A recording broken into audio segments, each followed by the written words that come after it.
ভারতের আসামের কিংবদন্তি সঙ্গীতশিল্পী জুবিন গার্গের মৃত্যুর কয়েক মাস পেরিয়ে গেলেও তাকে নিয়ে আলোচনা থামেনি। সম্প্রতি এক অনুষ্ঠানে প্রয়াত এই শিল্পী স্ত্রী গরিমা গার্গ তার স্বামীর মানসিক অবস্থা এবং জীবন নিয়ে তার জমে থাকা বইয়ের কথা তুলে ধরেন এবং আবেগপ্রবণ হয়ে পড়েন। গরিমা জানান, জুবিন গত কয়েক বছর ধরে সময়ের দ্রুত বয়ে চলা নিয়ে বেশ সচেতন হয়ে উঠেছিলেন। সে প্রায়ই বলতো, যদি কোনো কিছুকে আমি ভয় পাই সেটা হলো সময়।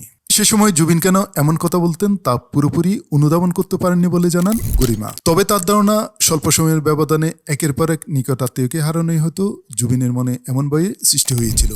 বিষয়টি ব্যাখ্যা করে গরিমা বলেন, আমি জানি না কেন এমনটা হতো, সম্ভবত এটি কোনো স্বর্গীয় ইঙ্গিত বা আভাস ছিল। সে তার মা, বোন এবং প্রিয় বন্ধুকে অকালে হারিয়েছেন। খুব অল্প সময়ের মধ্যে এতগুলো মৃত্যু এবং অনাকাঙ্ক্ষিত ঘটনা তাকে মানসিকভাবে প্রভাবিত করেছিল। 2025 সালের 19 সেপ্টেম্বর সিঙ্গাপুরে মারা যান জুবিন গার্গ। প্রাথমিকভাবে সিঙ্গাপুর পুলিশ তার মৃত্যুকে একটি দুর্ঘটনা হিসেবে চিহ্নিত করেছিল। বর্তমানে অপরাধমূলক ষড়যন্ত্র এবং অবহেলাজনিত মৃত্যুর মতো একাধিক ধারায় মামলাটির তদন্ত চলছে।